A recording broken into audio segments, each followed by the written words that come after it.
নমস্কাৰ, এটা নতুন ভিডিঅ'ৰ সৈতে আপোনালোকক পুনৰ মোৰ চেনেললৈ স্বাগতম জনাইছো। আজিৰ এই ভিডিঅ'টোত মোৰ যি কনসেপ্ট ক্লিয়াৰিটি সিৰিজ, সেই সিৰিজটোৰ মই সেকেন্ড ভিডিঅ'টো আপোনালোকৰ কাৰণে আগবঢ়াবলৈ লৈছো।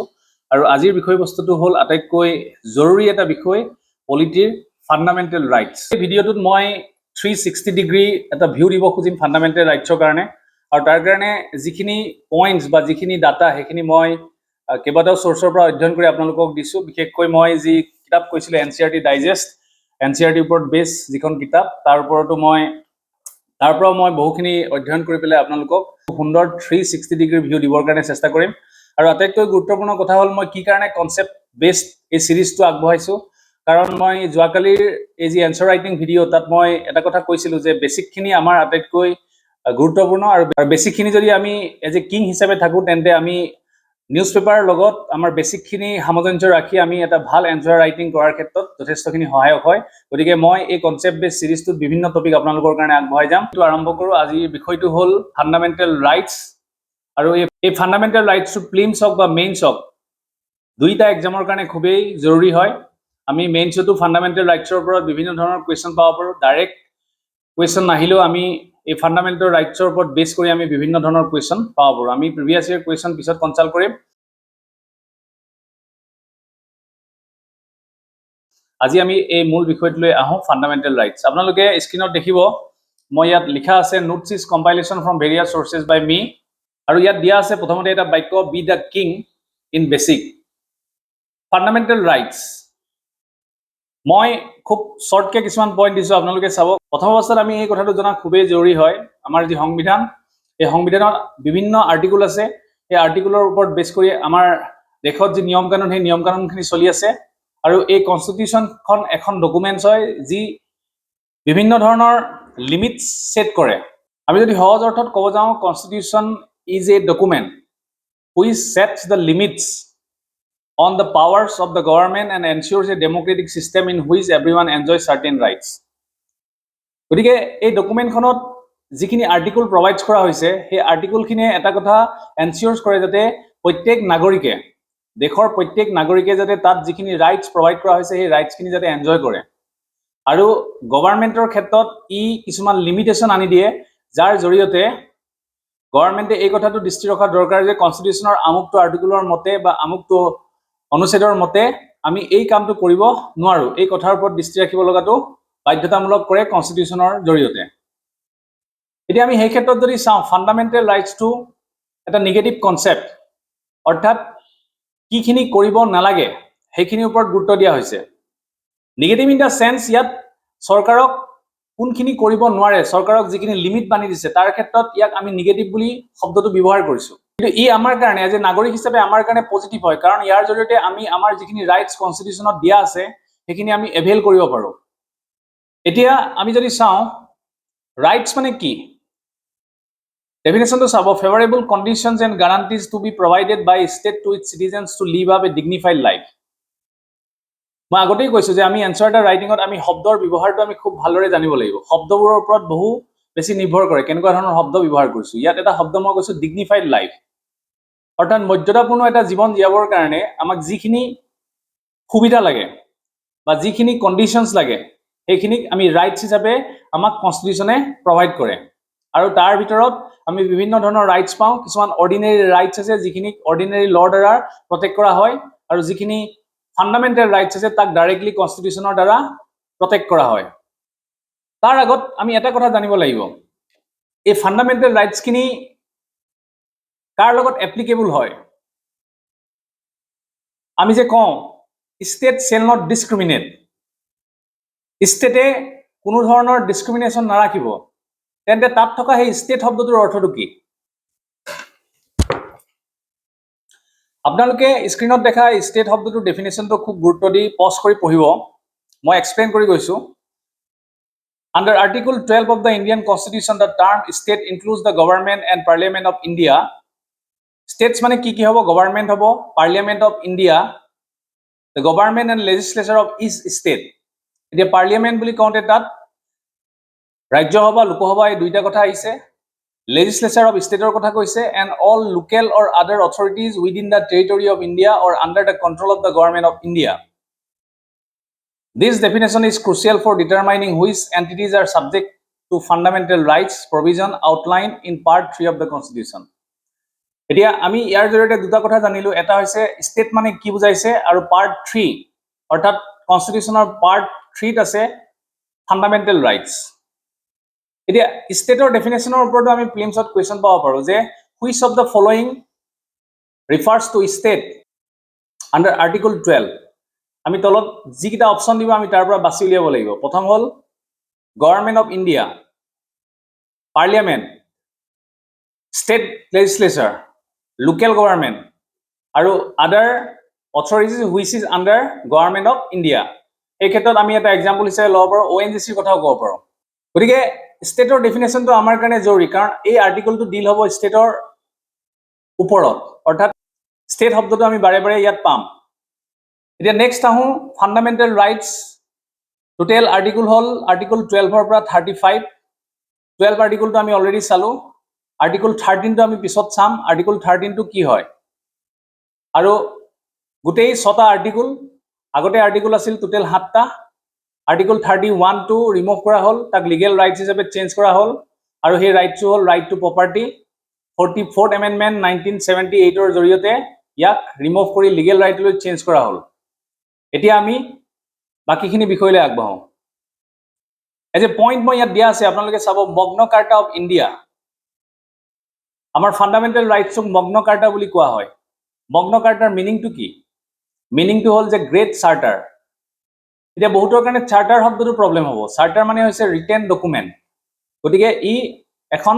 ৰিটেন ডকুমেণ্ট যাক আমি কওঁ মগ্ন কাৰ্টা অফ ইণ্ডিয়া।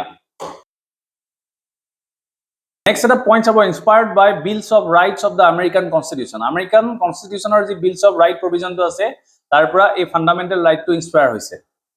আৰু মতিলাল নেহেৰু কমিটিয়ে এই ফাণ্ডামেণ্টেল ৰাইটছৰ প্ৰভিজনটোৰ বিষয়ে আগতেও প্ৰস্তাৱ দিছিল। গতিকে যেতিয়া কনষ্টিটিউশ্যন ফ্ৰেম কৰা হৈছিল, গতিকে ফাণ্ডামেণ্টেল ৰাইটছখিনি অন্তৰ্ভুক্ত কৰাটো জৰুৰী হৈ পৰিছিল। ইয়াক আকৌ কনচাইন্স অফ দ্য কনষ্টিটিউশ্যন বুলি কোৱা হয়। Next, these rights are so important that the Constitution has separately listed them, made special provision for their protection. আমি সৰু কুৱেশ্যন এটা ফেচ কৰোঁ, why fundamental rights are called fundamental? তেনে ক্ষেত্ৰত আমাৰ এনচাৰটো হ'ব লাগিব, these fundamental rights are so important without which a citizen of India cannot live a dignified life. বা অলৰেডি আমি পাইছোঁ to live a dignified life, these fundamental rights are must. আৰু সেইকাৰণে কনষ্টিটিউশ্যনে ইয়াক এটা বেলেগ ছেপাৰেট লিষ্ট হিচাপে এটা পাৰ্টত ভৰাই ৰাখিছে, যাক আমি পাৰ্ট 3 বুলি কওঁ আৰু ফাণ্ডামেণ্টেল ৰাইটছ বুলি কওঁ। নেক্সট হ'ব, not to be violated even by the government as these are protected by the constitution. ইয়াক কেতিয়াও গভৰ্ণমেণ্টেও ভাইলেট কৰিব নোৱাৰিব, কিন্তু কিছুমান এক্সেপশ্যনছ থাকিব যিবিলাকৰ বিষয়ে আমি আলোচনা কৰিম। মই আগতে কৈছোঁ যে ordinary legal rights protected and enforce by ordinary laws, but fundamental rights are by constitution itself. কনষ্টিটিউশ্যনৰ দ্বাৰা ডাইৰেক্টলি প্ৰটেক্ট কৰা হয় আৰু ইয়াক বেছিক ষ্ট্ৰাকচাৰ হিচাপে ধৰা হয়। বেছিক ষ্ট্ৰাকচাৰ শব্দটো যিসকলে প্ৰথমবাৰৰ কাৰণে মোৰ ভিডিঅ'ত আহিছে বা নিউ কামাৰ বা নিউলি প্ৰিপেয়াৰ কৰিছে, তেওঁলোকে হয়তো শব্দটো যদি নাপায়, তেন্তে কনষ্টিটিউশ্যনৰ বেছিক ষ্ট্ৰাকচাৰ এটা সুপ্ৰিম কোৰ্টৰ এটা ৰাইট পোৱা এটা শব্দ, যাৰ জৰিয়তে কনষ্টিটিউশ্যনৰ কিছু কিছু অংশক বা ডেফিনিট কিছুমান অংশক বেছিক ষ্ট্ৰাকচাৰ হিচাপে ধৰা হয়, যিখিনি সাল সলনি কৰিবৰ কাৰণে এমেণ্ডমেণ্টৰ প্ৰয়োজন হয়। গতিকে ফাণ্ডামেণ্টেল ৰাইটছটো এটা বেছিক ষ্ট্ৰাকচাৰ হয়, আৰু এই বেছিক ষ্ট্ৰাকচাৰটোত যদি কিবা সাল সলনি কৰিব লগা হয়, তেন্তে এমেণ্ডমেণ্টৰ প্ৰয়োজন হয়। আৰু এমেণ্ডমেণ্টনো কি, সেই বিষয়ে আমি এটা বেলেগ আৰ্টিকুলত আমি পাওঁ, আৰু তাৰ কাৰণে এটা সুকীয়া ভিডিঅ' মই আগবঢ়াম। নেক্সট হ'ল 6টা ফাণ্ডামেণ্টেল ৰাইট। অৰিজিনেলি 7টা আছিল, মই ক'লোঁ, আপোনালোকে চাব, right to equality, right to freedom, right against exploitation, right to freedom of religion, cultural and educational rights, right to constitutional remedies. এই 6টা আৰ্টিকল, এতিয়া এই 6টা আৰ্টিকল আমি কি ধৰণে মনত ৰাখিম? আমি সৰু সৰু কিছুমান ৱে আমি জানিব লাগিব, যাৰ জৰিয়তে আমি দীঘল দীঘল কথাবিলাক মনত ৰখাৰ কাৰণে সুবিধা হয়। যেনেকৈ আমি বহু ক্ষেত্ৰত নিমনিক্স ব্যৱহাৰ কৰোঁ। ইয়াত আপোনালোকৰ নিজৰ ৱেট আপোনালোকে মনত ৰাখিব পাৰে। কোনোবাই প্ৰত্যেকটো আৰ্টিকলৰ শব্দৰ প্ৰথম আখৰটো ব্যৱহাৰ কৰি এটা ৱৰ্ড বনাব পাৰে, মিনিংলেছ ৱৰ্ড হ'ব, বাট ৰিপিটেডলি যেতিয়া ৰিভাইজ কৰি থাকিব, আপোনাৰ সেই শব্দটো মনত ৰৈ যাব আৰু পৰীক্ষাত ডাইৰেক্টলি মনত আহিব। কিন্তু পঢ়াটো সদায় ফান হ'ব লাগে। ইন্টাৰেষ্টিং কৰি যেতিয়া আপুনি পঢ়িব তেন্তে এটা মজা থাকে আৰু কেতিয়া বৰ নালাগে গতিকে আজি মোৰ এটা নতুন সেন্টেন্স বনলৈ আহিল কিন্তু ইমান দিন পঢ়ি পঢ়ি মনত ৰৈ গৈছে বাট বিগিনাৰ্ছৰ কাৰণে এটা বাক্য মই বাছি উলিয়াইছো যিটো বাক্যৰ জৰিয়তে আপোনালোকে 6টা ফান্ডামেন্টাল ৰাইটস ইজিলি মনত ৰাখিব পাৰিব আপোনালোকে স্ক্ৰিনত দেখিছে Evan is free with ex father and talking about cultural and educational remedies অকমান অৰ্থপূৰ্ণ হৈছে বিশেষ অৰ্থ নাই বাট আপুনি যদি এই সেন্টেন্সটো বাৰে বাৰে মনত ৰাখি থাকে তেন্তে ইয়াৰ পৰা 6টা ফান্ডামেন্টাল ৰাইটস ইজিলি মনত ৰব E for right to equality free right to freedom X, right against exploitation. Father, right to freedom of religion. Talking about, meaning nai, but cultural and educational rights. Aru last of all, remedies, right to constitutional remedies. Okay, এই ধৰণে আপোনালোকে মনত ৰাখিব পাৰিব easily. 1, 2, 3, 4, 5, 6, 6টা right. Now, Article 13 ৰ কথা আমি জানিব লাগিব মই আগতেও কৈছিলো Article 13 কি আপোনালোকে যেতিয়া কনস্টিটিউশনৰ যিকোনো আৰ্টিকল পঢ়িব তাৰ সেন্টেন্সখিনি হুবহু আপোনালোকে মনত ৰাখিবলৈ চেষ্টা কৰিব বিশেষকৈ হুবহু নহলেও তাত যিবোৰ শব্দ থাকে সেই শব্দবোৰ আপোনালোকে মনত ৰাখিব চেষ্টা কৰিব আৰ্টিকল 13 এ কৈছে খুব ক্ৰুচিয়েল এটা প্ৰভিজন হয় it deals with the laws inconsistent with or in derogation of fundamental rights It essentially ensures that any law, whether existing before or made after the commencement of the Constitution, which violates the fundamental rights, shall be void to the extent of the inconsistency. Null and void. এই শব্দটো খুব জৰুৰী আপোনালোকে search কৰিবচোন এই শব্দটোৱে কি মিন কৰে কোড ল্যাঙ্গুৱেজ বা কনস্টিটিউশনত এই শব্দটোৱে কি মিন কৰে আপোনালোকে সাৰ্চ কৰিব গতিকে কৈছে আন্ডাৰ আৰ্টিকল 13 এই কথাটো কৈছে কনস্টিটিউশন বনোৱাৰ আগতেও বা কনস্টিটিউশন বনোৱাৰ পাছতো কোনোবা কাৰণত যদি কিবা লয় ফান্ডামেন্টাল ৰাইটক ভায়োলেট কৰিছে তেন্তে তেনেকুৱা ক্ষেত্ৰত হে লটো নাল এণ্ড ভইড হৈ যাব অৰ্থাৎ ফান্ডামেন্টাল ৰাইট যেটো ল হেতুহে এক্সিষ্ট হৈ থাকিব আৰ্টিকল 13 এ বুজাইছে next is on right to equality আপোনালোকে সেন্টেন্সেছ কিনি নিজে পঢ়িব আদাৰৱাইজ ভিডিওটো বহুত দীঘল হৈ যায় ইয়াত মই ধুনিয়াকে দিয়া আছে আৰ্টিকল 14 ৰ পৰা 18 লৈ হল ৰাইট টু ইকুৱেলিটি মই অলপ বুজাই যাবৰ কাৰণে চেষ্টা কৰিম state shall not deny any person equality before law or equal protection of the law within the territory of the India on grounds of religion race caste sex or place of birth এইকিটা ground religion হক বা race হক caste হক sex হক বা place of birth যতেই জন্ম নহক লাগে কেতিয়াও স্টেটে কোনো পার্সনক ডিনাই নকৰিব কি ডিনাই নকৰিব ইকুৱেলিটি বিফোৰ ল অৰ ইকুৱেল প্ৰটেকশন অফ ল তাৰ মিনিংটো হল every person is same in the eyes of law and no person is above the law মই আজি শাহৰুখ খানে হও বা মই এজন বেলেগ ফাইনান্সিয়ালি ডাউন ট্ৰডেন মানুহ হও শাহৰুখ খানে যেটো ক্ৰাইম কৰিলে যেটো শাস্তি পাব মই এজ এ ডাউন ট্ৰডেন বা এজন দুখীয়া মানুহ হিচাপে মইও সেম শাস্তি পাম there should not be any discrimination on the ground of religion race caste sex or anything এই কথাটো মনত ৰাখিব আৰ্টিকল 15 এ কৈছে the state shall not discriminate against any citizen on grounds only religion race caste sex place of birth or any of them যেটো article ইয়াত খুব short কৈ দিয়া হৈছে আপোনালোকে ইয়াৰ লং টাৰ্ম যেটো এক্সাক্ট আৰ্টিকল হেতু চাব আপোনালোকে ইয়াত কৈছে যে স্টেটে on the ground of race caste religion sex or place of birth ওপৰত বেছ কৰি কাকো ডিসক্ৰিমিনেট নকৰে কি কি বিষয় ডিসক্ৰিমিনেট নকৰে হেতু আপোনালোকৰ কাৰণে হোমৱৰ্ক থাকিল next hall 16 there shall be equality of opportunity for all citizens in matters of relating to employment or appointment to any office under the state গতিকে ইয়াত কৈছে যে ষ্টেটৰ আন্ডাৰত এপইন্টমেন্ট হক বা এমপ্লয়মেন্ট হক কোনো ক্ষেত্ৰতে ষ্টেটে অপৰচুনিটি পোৱাৰ ক্ষেত্ৰত ইকুৱেল অপৰচুনিটি পোৱাৰ ক্ষেত্ৰত কাকো ডিসক্ৰিমিনেট নকৰে বা ইকুৱেল অপৰচুনিটি প্ৰভাইড কৰাৰ কাৰণে চেষ্টা কৰিব বা প্ৰভাইড কৰিব নেক্সট 17 নম্বৰ হল এবলিশন অফ আনটাচেবিলিটি এটি আনটাচেবিলিটি মানে কি আনটাচেবিলিটি এটা এনেকুৱা ধৰণৰ আমাৰ সমাজত বডি থকা এটা নিয়ম বুলি ক'ব পাৰি যাৰ জৰিয়তে কাষ্টৰ ওপৰত বেছ কৰি বা আন বিভিন্ন কাৰণত বেছ কৰি পেলাই হে মানুহজনক সমাজৰ বিভিন্ন কামৰ পৰা এক্সক্লুড কৰা হয় মোৰ মনত পৰা মতে অসমীয়া দিয়াক অস্পৃশ্যতা বুলি কয় অস্পৃশ্যতা বা আনটাচেবিলিটি আমাৰ সমাজৰ কাৰণে এটা ডাঙৰ বিষ বুলি ক'ব পাৰি গতিকে আৰ্টিকল 17 জৰিয়তে ইয়াক বেন কৰা হৈছে আনটাচেবিলিটি আৰু কোনোবা মানুহ যদি আনটাচেবিলিটি এনেকুৱা চিন্তাধাৰাৰ লগত জড়িত তেন্তে তেওঁ আইনৰ ওচৰত দায়ী হ'ব নেক্সট আহিল article 18 abolition of all titles except military and academic academic বা মিলিটাৰী লেভেলত যিবোৰ টাইটেল ব্যৱহাৰ কৰে যেনে মেজৰ হওক এনেকুৱা টাইটেলবোৰ আমি ব্যৱহাৰ কৰিব পাৰোঁ বা একাডেমিক লেভেলত ডক্টৰ এনেকুৱা ধৰণৰ আমি ব্যৱহাৰ কৰিব পাৰোঁ কিন্তু সচৰাচৰ আগতে আমাৰ যিবোৰ টাইটেল আছিল ৰাজা মহাৰাজা এনেকুৱা ধৰণৰ টাইটেলবিলাক এতিয়া প্ৰহিবিট কৰা হৈছে we can not use that গতিকে ৰাইট টু ইকুৱেলিটিত আমি এইকেইটা ৰাইট পাওঁ 14 15 16 17 18 আপোনালোকে এইকেইটা মনত ৰাখিবৰ কাৰণে চেষ্টা কৰিব দ্বিতীয়তে আমি চাওঁ সাম এক্সেপশ্যনছ কেনেকুৱা ধৰণৰ এক্সেপশ্যনছ আছে এতিয়া আমি ইয়াত ক'লো যে কোনো ধৰণৰ ডিসক্ৰিমিনেশ্যন কৰিব নালাগিব ইকুৱেল অপৰচুনিটি থাকিব লাগিব এমপ্লয়মেন্টৰ ক্ষেত্ৰত বা এপইন্টমেন্টৰ ক্ষেত্ৰত ঠিক তেনেকৈ কোনো ধৰণৰ ডিসক্ৰিমিনেশ্যন থাকিব নালাগিব কিন্তু আমি কিছুমান এক্সেপশ্যন পাওঁ ইয়াত দিয়া আছে state can make special provisions for women and children schedule caste schedule tribes and backward classes গতিকে স্পেশাল প্ৰভিজন কিছুমান আমি ৰাখিছো যাৰ জৰিয়তে ষ্টেটে কিন্তু কিছুমান স্পেশাল ডিসক্ৰিমিনেশ্যন কৰিব পাৰিব কিন্তু কি কাৰণে for the welfare of women children schedule caste schedule tribes আৰু বেকৱাৰ্ড ক্লাছেছ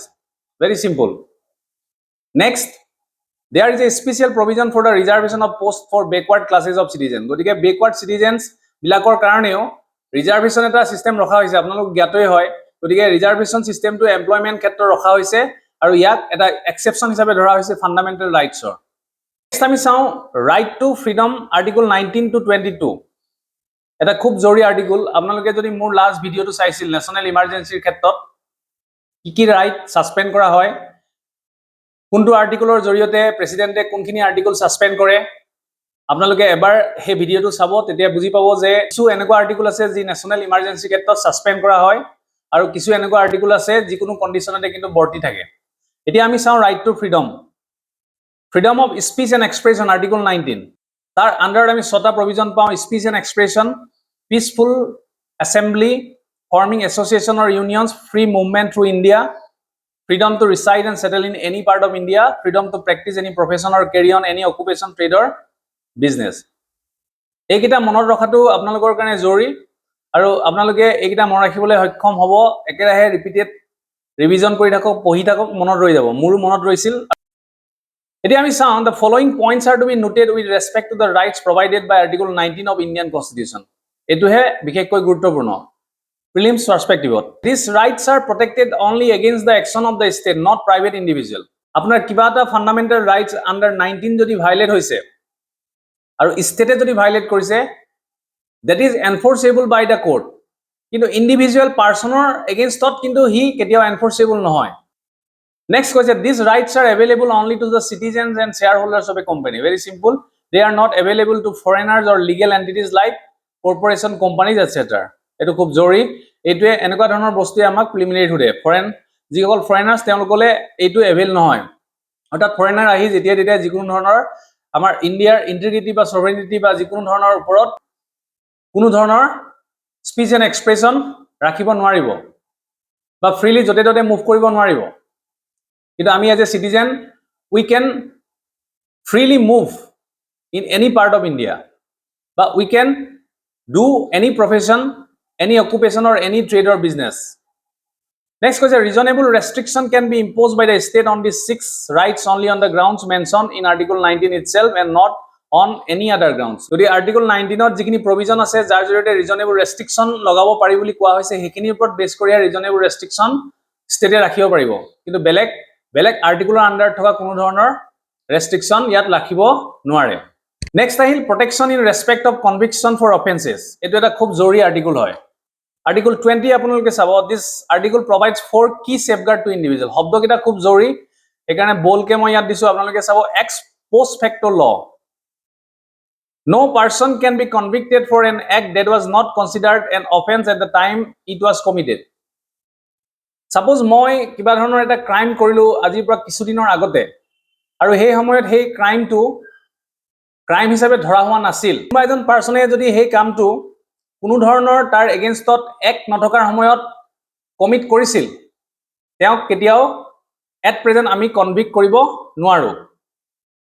কাৰণ তেওঁ যেতিয়া ক্ৰাইমটো কৰিছিল তেতিয়া সেই সময়ত তাৰ এগেইনষ্টত কোনো ধৰণৰ আইন নাছিল এক্স পোষ্ট ফেক্টৰ ল বুলি যাক কোৱা হয় অৰ্থাৎ ইয়াত নো এক্স পোষ্ট ফেক্টৰ ল হ'ব নো শব্দটো লাগিব limit on penalty no person can be subjected to penalty greater than what was prescribed by the law at the time of the offense was committed গতিকে কোনোবা এজন ব্যক্তিয়ে এটা ক্ৰাইম কৰিলে ধৰি ললো আজিৰ পৰা 4 বছৰ আগত তেওঁ সেই সময়ত যেতিয়া ক্ৰাইমটো কমিট কৰিছিল সেই সময়ত যেটো পানিশমেন্ট আছিল বা যেটো পেনাল্টি আছিল তাতকৈ কিন্তু বেছি পেনাল্টি কেতিয়াও লগাব নোৱাৰিব ডাবল জিঅপাৰ্ডি খুব এটা জৰুৰী শব্দ ইন্টাৰেষ্টিং হয় a person cannot be prosecuted and punished for the same offense more than once এজন ব্যক্তিয়ে যদি কোনোবা এটা ক্ৰাইম কৰিছে ৰিপিটেডলি কৰিছে তাৰ কাৰণে তেওঁ সেম ক্ৰাইমৰ কাৰণে সেম পানিশমেন্ট দুবাৰ দিব নোৱাৰে সেলফ ইনক্ৰিমিনেশন শব্দবোৰ জৰুৰী আপোনালোকে শব্দবিলাকক গুৰুত্ব আৰোপ কৰিব self ইনক্ৰিমিনেশন no person can be compelled to be a witness against themselves ধৰি লওক আজি মই কিবা এটা ক্ৰাইম কৰিছো এই ক্ৰাইমটোত মুকে মোৰ ক্ৰাইমৰ এগেইনষ্টত উইটনেছ হিচাপে লব নোৱাৰিব This protection ensures the right to silence and safeguards individual from forced confession. এনেকুৱা আমি ফিল্মবিলাকত দেখো মাৰপিট কৰি কনফেশন লোৱা হয় গতিকে সেই কনফেশনটো কোৰ্টত লিগেল হিচাপে ধৰা নহব অৰ্থাৎ মই নিজে মোৰ ক্ৰাইমৰ উইটনেছ হ'ব নোৱাৰো নেক্সট খুব ইন্টাৰেষ্টিং আৰ্টিকলটো হ'ল article 21 protection of life and liberty যাৰ ওপৰত বেছ কৰি সুপ্ৰিম কোৰ্টৰ বিভিন্ন ৰায় আহে আপোনালোকে যদি সুপ্ৰিম কোৰ্টৰ বিভিন্ন ৰায়বিলাক চাই জাজমেন্টবিলাক চাই তেন্তে আপোনালোকে বুজি উঠিব আমাৰ যেতিয়া কোনোবা এটা ৰাইট ভায়োলেট হলে তাৰ এগেইনষ্টত যদি স্পেসিফিক আমাৰ কনস্টিটিউশনৰ আৰ্টিকল নাই তেন্তে এই প্ৰটেকশ্যন অফ লাইফ এণ্ড লিবাৰ্টিটোৱে আমাৰ সেই ৰাইটটো প্ৰটেক্ট কৰে আৰু তেনেকুৱা ধৰণৰ জাজমেন্ট সুপ্ৰিম কোৰ্টৰ বহুত আছে এতিয়া আৰ্টিকলটো কৈছে it says that no one can be deprived of her life or personal liberty except according to the procedure established by law গতিকে লৰ দ্বাৰা establish কৰা কিবা প্ৰসিডিউৰ বাহিৰে কোনো কাৰণত আমাৰ পাৰ্সোনেল যেটো লিবাৰ্টি লাইফ এণ্ড লিবাৰ্টি হে লিবাৰ্টিটো কেতিয়াও নোহোৱা কৰিব নোৱাৰে ইভেন এই আৰ্টিকলটো আৰ্টিকল 21 ইভেন নেশনাল ইমাৰ্জেন্সি সময়টো বৰ্তি থাকে এটো এটা খুব জৰুৰী কথা These rights includes various other rights such as the right to privacy, right to a clean environment, etc. Here মই অলৰেডি কৈছিলুৱে যে তাৰ ওপৰত বেছ কৰি বিভিন্ন ৰাইট টু স্লিপো আছে আপুনি ৰাইট টু স্লিপ এনেকুৱা এটা হয় আপুনি যদি এটা নিৰ্দিষ্ট হোৱাৰ সময়ত হুই আছে আৰু কোনোবাই বিভিন্ন ধৰণৰ নয়েজ পলিউশন কৰি আপোনাৰ আমনি কৰি আছে then you can go to the court right to privacy হয় ৰাইট টু ক্লিন এনভায়ৰনমেন্ট এই গুটেখিনি এনেকুৱা ধৰণৰ জাজমেন্ট সুপ্ৰিম কোৰ্টৰ পৰা আহিছে right to education Right to Education Article 21A. It was added through 86th Amendment. Amendment কোনটো হয় কোন চনত হয় হেতু মন ৰাখিব চেষ্টা কৰিব 86th Amendment ৰ জৰিয়তে Right to Education 21 ৰ লগত এটা এড কৰা হল 21A তাৰ জৰিয়তে state to provide free and compulsory education to children aged 6 to 14 year in manner determined by the state. 6 বছৰৰ পৰা 14 বছৰ বয়সৰ ভিতৰ ল'ৰা-ছোৱালীক ফ্ৰী আৰু কম্পালসৰি এডুকেশ্যন প্ৰভাইড কৰিব আপোনালোকে এসডিজি গোলৰ বিষয়ে যদি পঢ়িছে আৰু মোৰ ভিডিও চাইছে তেন্তে আপোনালোকে কমেন্ট কৰিব হও এডুকেশ্যনৰ ওপৰত বেছ কৰি কিবা এসডিজি গোল আছে নেকি নেক্সট আহিল protection against arrest and detention in certain cases article 22 এটো জনাটো দৰকাৰ কাইলে আপোনাক যদি কোনোবাই উঠাই লৈ যায় তেন্তে আপুনি জানিব লাগিব আৰ্টিকল 22 প্ৰভিজন থাকে protection at the time of arrest the arrested person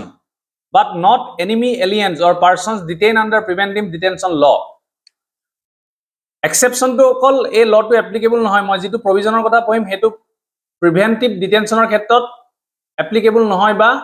enemy alienৰ ক্ষেত্ৰত applicable নহয় এটা preventive detention নো কি আমি ইন্ডিয়াৰ সিকিউৰিটি ওপৰত যদি কিবা কনসাৰ্ন আহে বা ইন্ডিয়াৰ ইন্টিগ্ৰিটি সভাৰেনিটি এইবিলাকৰ ওপৰত কিবা কনসাৰ্ন আহে আমি তাৰ সেফটিৰ কাৰণে আমি যদি কোনোবা পাৰ্সনৰ সাসপেক্ট কৰো তেও আন্ডাৰ প্ৰিভেন্টিভ ডিটেনশন লৰ আন্ডাৰত তেও আমি ডিটেনশনত ৰাখিব পাৰো কিন্তু নৰ্মেল সিটিজেনৰ কাৰণে কোৱা হৈছে যদি তেও এৰেষ্ট কৰে should be inform of the grounds of arrest কি কাৰণত তেও এৰেষ্ট কৰা হৈছে এই বিষয়ে তেও জনাব লাগিব and allowed to consult and be defended by legal practitioner of their choice আৰু তেওঁলোকে বিচৰা কোনোবা legal practitioner জৰিয়তে তেওঁ ডিফেন্ড কৰাৰ কাৰণে তেওঁ কনসাল্ট কৰাৰ কাৰণে সুবিধা দিব লাগিব and presented before A magistrate আৰু মেজিষ্ট্ৰেটৰ সন্মুখত থিয় কৰাব লাগিব উইদিন 24 আৱাৰ্ছ নেক্সট আহিল rights against exploitation article 23 and 24 যাৰ আণ্ডাৰত আমি পাওঁ prohibition of trafficking in human beings and force labour ইয়াত চাব আপোনালোকে লাইন বাই লাইন আপোনালোকে পজ কৰি পঢ়িব চেষ্টা কৰিব This provision prohibits trafficking in human beings and all forms of forced labor such as beggar, bonded labor, etc. যিসকলে Oscar বঁটা পোৱা স্লামডগ মিলিয়নাৰ্ছ আছে তাত আপোনালোকে দেখিছে কি ধৰণে বেগাৰ প্ৰফেশ্যনটোক চলোৱা হয় তাত কি ধৰণে সৰু ল'ৰা ছোৱালীক ধৰি নি চকু বেয়া কৰি বা হাত চাত কাটি কি ধৰণে বেগাৰ হিচাপে প্ৰেজেণ্ট কৰা হয় সেই ধৰণৰ এটা ধুনীয়া প্ৰেজেণ্টেশ্যন তাত দেখাইছে গতিকে কোনো ধৰণৰ ফ'ৰ্চ লেবাৰ আমি একসেপ্ট কৰিব নোৱাৰো ই বেন হয় ইণ্ডিয়াত আৰু ট্ৰেফিকিং ইন হিউমেন বিংছটো এটা প্ৰহিবিশ্যন হয় any violation of this provision shall be an offence punishable by law this right is available to both citizen and non citizen citizen হওক non citizen হওক সকলোৱে ইণ্ডিয়াত এইটো ৰাইট এভেইল কৰিব it protect the individual not only against the action of the state but also' against the action of private person এতিয়া traffic in human beings কেনেকুৱা ধৰণৰ হয় কি কি এক্টিভিটি হয় selling and buying of man বুজি পাইছে মানুহ বিক্ৰী কৰা বা কিনা উইমেন বা মহিলা এণ্ড চিলড্ৰেন এজ কমডিটিজ বস্তু হিচাপত বিক্ৰী কৰা নিচিনা হ'লে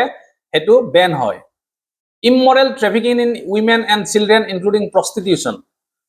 প্ৰষ্টিটিউশ্যনটো আমাৰ ইয়াত বেন হয় the practice of devadasis the devadasis প্ৰথা আমাৰ আগতে আছিলে সেইবিলাকো এতিয়া বেন হয় দ্য প্ৰেক্টিচ অফ স্লেভাৰী আৰু ইয়াক কি এক্টৰ আণ্ডাৰত পানিছ কৰা হয় সেইটো হ'ল ইমমৰেল ট্ৰেফিক প্ৰিভেনশ্যন এক্ট 1956 নেক্সট আহিল ফ'ৰ্চ লেবাৰ শব্দটো আমি জানিব লাগিব বিভিন্ন ধৰণৰ এনেকুৱা কুৱেশ্যন আহিব পাৰে আমি তেতিয়া ইয়াৰ বিষয়ে লিখিব লাগিব বা আমাৰ এছে আহিব পাৰে ফ'ৰ্চ লেবাৰ কি হয় compelling a person two work against his R will কোনোবা এজন মানুহক যেতিয়া তেওঁৰ ইচ্ছা নাথাকে জোৰ কৰি কামত নিয়োগ কৰা হয় ফিজিকেল ফ'ৰ্চ শাৰীৰিকভাৱে জোৰ দি লিগেল ফ'ৰ্চ আইনগত জোৰ দি বা কম্পালচন অফ ইকনমিক চাৰ্কামষ্টেঞ্চেছ তেওঁ ধৰি ল'লো অৰ্থনৈতিক অৱস্থা বেয়া তাৰ কথা কৈ তেওঁক ব্লেকমেইল কৰি আৰু যি কাম কৰিছে তাতকৈ তেওঁক কম টকা দিয়া এনেকুৱা ধৰণৰবিলাকক আমি ফ'ৰ্চ লেবাৰ হিচাপে ব্যাখ্যা কৰোঁ some examples of forced labour like begar bonded labour begar টাৰ্মটো আপোনালোকে চাব জমিনদাৰী চিষ্টেমৰ বিষয়ে আমি চাম ইয়াত দিয়া আছে শব্দটো চাব the begar refers to a peculiar form of forced labour that was prevalent in India during the time of zamindari system আমি হিষ্ট্ৰী পঢ়িলে পাম এইবিলাক এক্ট আপোনালোকে চাব এক্টখিনিও মই ইয়াত দি দিছোঁ আৰু নতুন কিবা এক্ট আছে নেকি মই কনচাল্ট কৰিম বাট এতিয়া এট প্ৰেজেণ্ট মই যিখিনি ডাটা পাইছোঁ এইখিনি আপোনালোকক দিছোঁ এক্সেপশ্যন কিছুমান আছে চাব এক্সেপশ্যনটো সদায় মনত ৰাখিব চেষ্টা কৰিব an exception to this provision is that the state can impose compulsory service for public purpose such as military service social service যদি কিবা কাৰণত মিলিটেৰী ছাৰ্ভিচৰ প্ৰয়োজন হ'ল ছ'চিয়েল ছাৰ্ভিচ তেতিয়া আমি তেনেধৰণে নিয়োগ কৰিব পাৰোঁ for which it is not bound to pay আৰু তাৰ কাৰণে আমি পইচা দিব লাগিব বুলি কথা নাই ধৰি লওক আমাৰ দেশৰ যুদ্ধৰ ক্ষেত্ৰত আমি যিকোনো ব্যক্তিক ব্যৱহাৰ কৰিব পাৰোঁ However, in imposing such service, the state cannot discriminate based only on grounds, religion, race, or caste or class. কিন্তু তেনে ক্ষেত্ৰতো আমি কোনো ধৰণৰ ডিসক্ৰিমিনেশ্যন কৰিব নোৱাৰো আৰু গ্ৰাউণ্ড কিটা হ'ল ৰিলিজন ৰেচ এটো কাষ্ট হ'ব লাগিছিল অৰ class prohibition of employment of children in factories article 24 very simple আপোনালোকে পঢ়ি চাব next পাৰ্লিয়ামেণ্টে কি ধৰণৰ ল ইনেক্ট কৰিছে চাব চাইল্ড লেবাৰ প্ৰহিবিশ্যন আৰু ৰেগুলেশ্যন এক্ট 1986 ফাৰ্ডাৰ এমেণ্ডমেণ্ট হৈছে এমপ্লয়মেণ্ট চিলড্ৰেন এক্ট এই গোটেই এক্টখিনি দিয়া আছে গোটেইখিনি মনত ৰখাৰ জৰুৰী নহয় আমি মেইনছৰ পাৰপজত আমি কিছু এক্সাম্পল হিচাপে মনত ৰাখিম আৰু প্ৰিলিমিনাৰী কাৰণে যিখিনি স্পেচিফিক হয় সেই বিষয়ে মই আলোচনা কৰিম পাছত কিছুমান other initiative sub child labour rehabilitation welfare fund এটা আছে national commission and state commission for the protection of child right children's court আছে আৰু আটাইতকৈ এটা জৰুৰী হ'ল পক্সো এক্ট কি হয় আপোনালোকে কমেণ্ট কৰিবচোন এক্সপ্লইটেশ্যনৰ এগেইনষ্টত যি ৰাইট আছে তাৰ ছিগনিফিকেন্সটো চাওঁ ই হিউমেন ৰাইটছ প্ৰটেক্ট কৰে হিউমেন ট্ৰেফিকিংটো বন্ধ কৰে ফ'ৰ্চ লেবাৰ নোহোৱা কৰে বা বণ্ডেড লেবাৰ বা বেগাৰ নোহোৱা কৰে safeguarding children promotion of social justice support for vulnerable population promotion of ethical labour practices এই গোটেইখিনি ডিটেইলছত দিয়া আছে জাষ্ট আপুনি পজ কৰি পেলাই ডিটেইলছত পঢ়িব নেক্সট আছে right to freedom of religion article 25 freedom of conscience and free profession practice or propagation of religion article 25 ৰ জৰিয়তে আমি ফ্ৰীডম অফ ৰিলিজন পাওঁ আমি আমাৰ কনচায়েন্সৰ মতে আমি যিকোনো ধৰণৰ ৰিলিজন প্ৰফেছ কৰিব পাৰোঁ প্ৰেক্টিছ কৰিব বা প্ৰপাগেট কৰিব পাৰোঁ আৰু এই ৰাইটটো সকলোবিলাকৰ কাৰণে এভেইলেবল হয় চিটিজেনে হওক বা নন চিটিজেন হওক Article 25 also contains two explanation. তাৰ লগতো কিছুমান জৰুৰী কিছুমান explanation আছে চাব wearing and carrying of kirpans. আপোনালোকে দেখিছে শিখসকলে কিৰপান লৈ ফুৰে considered part of Sikh religious profession. কিৰপানটো এনেকুৱা অলপ সৰু অস্ত্ৰ নিচিনা তেওঁলোকে এক্স্যাক্টলি মই কোৱাটো ভুল হ'ব পাৰে বাট যিসকলে জানে মোক ক'ব গতিকে সেই কিৰপানটো তেওঁলোকে ব্যৱহাৰ কৰিব পাৰে এটো ৰিলিজিয়াছ প্ৰফেশন হিচাপে ধৰা হয় নেক্সট আকৌ এটা কৈছে যে Hindu the term Hindus shall be interpreted to include person practicing the Sikh, Jain or Buddhist religion আৰু হিন্দু বুলি ক'লে কেৱল ডাইৰেক্টলি হিন্দু বুজা নাই তাত Sikh, Jain আৰু বুদ্ধিষ্ট সকলো হুমাই থাকে টাৰ্মতে হেতু বুজায় লিমিটেশন কিছুমান আছে আমি চাম Public order, morality, health, other fundamental rights provision. এইবিলাকৰ ওপৰত বেছ কৰি কিছুমান লিমিটেশন আমি ৰাখিব পাৰো regulating or restricting any economic, financial, political or other secular activity that may be associated with religious practice. Providing for social welfare and reform or the throwing open of Hindu religious institution of a public character to all classes and section of Hindus. গতিকে আমি specific কিছুমান প্ৰভিজনত আমি কিছুমান limitation ৰাখো তাত ধুনিয়াকৈ আপোনালোকৰ ইয়াত দিয়া আছে লিমিটেশনছ খিনি আপোনালোকে মনত ৰাখিব নেক্সট আৰ্টিকল 26 ত দিয়া আছে ফ্ৰীডম টু মেনেজ ৰিলিজিয়াছ এফেয়াৰ্স এখিনি মই লাইন বাই লাইন পঢ়ি না যাও ইয়াত বিশেষ কথা ক'ব লগা নাথাকে আপোনালোকে পঢ়িলে বুজি পাব লিমিটেশনছ খিনি চাব Article 27 আছে freedom as to payment of taxes for promotion of any particular religion. Article 28 আছে freedom as to attendance at religious instruction or religious worship in certain educational institution. Next question, no religious instruction shall be provided in any educational institution entirely maintained out of state fund. It is important. State funder দ্বাৰা যদি maintain হোৱা কিবা institution হয় educational institution হয় সম্পূৰ্ণ state ফাণ্ডৰ দ্বাৰা তাত কোন ধৰণৰ ৰিলিজিয়াছ ইনষ্ট্ৰাকচন দিব নোৱাৰিব কিন্তু সেই প্ৰভিজনটো কোড এপ্লিকেবল নহব যিবিলাক ইনষ্টিটিউশন এডমিনিষ্ট্ৰেটেড বাই ষ্টেটৰ দ্বাৰা এডমিনিষ্ট্ৰেট কৰা হৈছে বাট এষ্টাব্লিছ আণ্ডাৰ এনি এণ্ডোমেন অৰ ট্ৰাষ্ট বা বেলেগ এণ্ডোমেন বা ট্ৰাষ্টৰ জৰিয়তে এষ্টাব্লিছ কৰা হৈছে তেনেকুৱা ক্ষেত্ৰত ৰিলিজিয়াছ ইনষ্ট্ৰাকচন দিয়াটোত কোনো বাধা নাই right to freedom of religious limitations খিনি দিয়া আছে এই গুটেখিনি আপোনালোকে চাব ভিডিওটো অলৰেডি দীঘল হৈছে বাট দীঘল হলে মই কথাখিনি কম যত জৰুৰী হয় ইয়াত কিন্তু এখিনি ধুনিয়াকৈ লিখা আছে সিম্পল সেন্টেন্সেস হয় ৰেষ্ট্ৰিকশন কি হয় ডক্ট্ৰিন অফ এসেনশিয়ালিটি কি হয় আপোনালোকে চাব ইয়াত মই ডক্ট্ৰিন অফ এসেনশিয়ালিটি টো বুজাই দিছো 25 আৰু 26 এই আৰ্টিকুলৰ জৰিয়তে কিছুমান এসেনশিয়াল ৰিলিজিয়াছ প্ৰেক্টিছকে প্ৰটেক্ট কৰা হয় আৰু কোনটো এসেনশিয়ালি প্ৰেক্টিসিবল তাৰ জুৰিসপ্ৰুডেন্সটো Supreme Court decide কৰিব গৰিয়া 25 আৰু 26 এ এসেনশিয়াল ৰিলিজিয়াছ প্ৰেক্টিস বিলাককে প্ৰটেক্ট কৰে এটো খুব ইম্পৰ্টেন্ট পইণ্ট হয় ঠিক তেনেকৈ কনফ্লিক্ট উইথ আদাৰ ফান্ডামেন্টাল ৰাইটস কৈছে যদি আদাৰ ফান্ডামেন্টাল ৰাইটছৰ লগত যদি ই কনফ্লিক্ট কৰে আদাৰ যিখিনি প্ৰভিজন আছে লাইক ৰাইট টু ইকুৱেলিটি বা ৰাইট টু লাইফ তাৰ লগত যদি কনফ্লিক্ট কৰে তেন্তে বাকি দুটা ৰাইটে এক্সিষ্ট কৰিব অৰ্থাৎ ৰাইট টু ইকুৱেলিটি আৰু ৰাইট টু লাইফে এক্সিষ্ট কৰিব Example আছে Sabarimala case 2018 is a prime example. States interference থাকিব state interference to জৰুৰী হয় যত state ভাবিব যে ইন্টাৰভেনশনৰ প্ৰয়োজন আছে balancing right and public order তাৰ কাৰণে আমি এক্সাম্পল হিচাপে ৰাম জন্মভূমি বাবৰি মছজিদৰ ডিসপিউটৰ কথা লব পাৰো সুপ্ৰিম কোৰ্টে এটা ব্যালেন্স ভিউ আগবঢ়ালে supreme court establish A balance between religious sentiments and legal claims awarding the disputed land in Ayodhya for the construction of a Ram temple while providing alternative land for mosque এটো আপোনালোকে নিশ্চয় নিউজত পাইছে একবাৰে হেখৰ মানে আজিৰ ভিডিওটোৰ হেখত আমি এটা বস্তু চাও article 2930 cultural and educational rights ইয়াত লিখা আছে protection of language and culture right to establish and administrate educational institution ইয়াত বিশেষ নাই এই চাৰিটা পইণ্ট আপোনালোকে পঢ়িলে নিজে বুজি পাব মনত ৰাখিবৰ কাৰণে চেষ্টা কৰিব আৰু একেবাৰে হেখত মই চাও fundamental rights available to all পাৰ্সনস অৰ্থাৎ ইনক্লুডিং নন সিটিজেন সকলোৱে পাব citizen non citizen Article 14, 20, 21, 21A, 22, 23, 24, 25, 26, 27, 28. ইয়াত পয়েন্টস খিনি দিয়া আছে অলৰেডি ডিসকাস কৰিলো বা আপোনালোকে যদি পয়েন্টস খিনি চাব খুজে পজ কৰি পেলাই নিজে পঢ়িব আৰু নেক্সট হল fundamental rights exclusively available to citizen সিটিজেনে পোৱা ৰাইট কিটা কি গতিকে আমি এটা মনৰ ৰখাৰ বুদ্ধি কৰিব পাৰো যে আমি কেৱল মাত্ৰ সিটিজেনে পোৱা আৰ্টিকল কিটা মনত ৰাখিম তেতিয়া বাকি কিটা হৈ যাব अवेलेबल টু অল আমি এইকিটা মন ৰাখি দিলে আমি अवेलेबल টু অল সিটিজেন যেহেতু বেছি আৰ্টিকল আছে এইকিটা আমি মন ৰাখি এইকিটা মন ৰাখিম আৰ্টিকল 15 16 19 29 আৰু 30 এই আৰ্টিকল কিটা only exclusively available to only citizens. আৰু হেকত আপোনালোকে যদি মন কৰিছে থাকি গৈছে article 32 right to constitutional remedies. তাৰ কাৰণে এটা সেপাৰেট ভিডিও প্ৰয়োজন হ'ব কাৰণ আমি সেই ভিডিওটো আলোচনা কৰিম যে আমাৰ যদি ফান্ডামেন্টাল ৰাইটস যদি ভায়োলেট হৈছে আমি সুপ্ৰিম কোৰ্টলৈ কোনটো আৰ্টিকল আন্ডাৰত যাম বা আমি হাই কোৰ্টলৈ কোনটো আৰ্টিকল আন্ডাৰত যাম এই গোটেই সবিশেষখিনি আমি আলোচনা কৰিম আশা কৰিছো আজিৰ ভিডিওটো আপোনালোকে নিশ্চয় ভাল পাইছে আৰু ইয়াৰ জৰিয়তে ফান্ডামেন্টাল ৰাইটছৰ যিখিনি বেসিক কথা এই কথাখিনি মই আলোচনা কৰিবৰ কাৰণে চেষ্টা কৰিলো ফান্ডামেন্টাল ৰাইটস টু কেৱল মাত্ৰ প্ৰিলিমিনাৰী কাৰণে নহয় মেইনছৰ কাৰণে জৰুৰী কাৰণ বিভিন্নখিনি কথা সোমাই থাকে এই গোটেই পাৰ্টটোত বহুখিনি কথা সোমাই থাকে যাৰ ওপৰত বেস কৰি পেলাই আমি বিভিন্ন ধৰণৰ এক্সাম্পলৰ সহায়ত আমাৰ এনসাৰটো খুব বেছি ভাল কৰি তুলিব পাৰো গতিকে ফান্ডামেন্টাল ৰাইটছৰ বাকি যিখিনি কথা আছে সেইখিনি মই আন এটা ভিডিওত আলোচনা কৰিম তো আপোনালোকৰ কমেন্টছখিনি মোৰ কাৰণে জৰুৰী কাৰণ কমেন্টছৰ জৰিয়তে এটা ইন্টাৰেকচন বৰ্তি থাকে যাৰ জৰিয়তে মই আপোনালোকৰ ডাউটছখিনি জনাত সহায় হয় আৰু মই এটা ওয়েট মোৰ ভিডিওখিনি বনাই যোৱাৰ কাৰণে এটা সুবিধা হয় এই ধৰণে মই আপোনালোকক যিমানখিনি পাৰো সহায় কৰিবৰ কাৰণে চেষ্টা কৰিম নেক্সট